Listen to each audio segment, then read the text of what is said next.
Initial training was a crazy experience for us.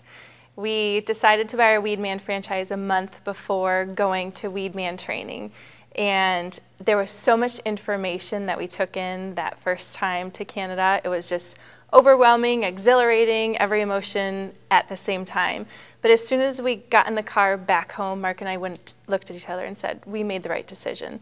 We know we've made the right decision because we were looking for something to kind of help turn our lives around. We are owner-operators of our lawn care company, and we just needed something bigger. And after we left, we knew that we found that something bigger. We really connected with everybody and just had the energy to go forward after that.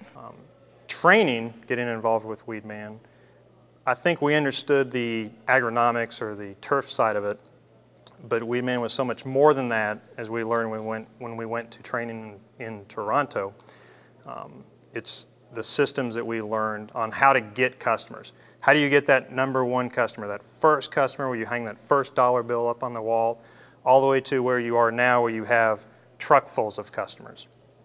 Learning how to do that. How do you get one customer and grow it to a truck full and then 2 truckfuls and then 3 truckfuls of customers?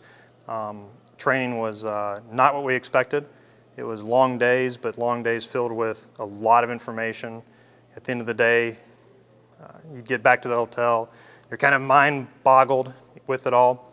But you had manuals that you could go back over when you got home, got back to your location, and everything made sense. And even to this day, we consult the manuals on if we feel like we're getting off track and we need to get back on track. It's just like looking at a playbook. The Weedman marketing manual or Weedman administrative manual. It's just like a playbook in football or basketball. Helps you get back to the basics and back on track.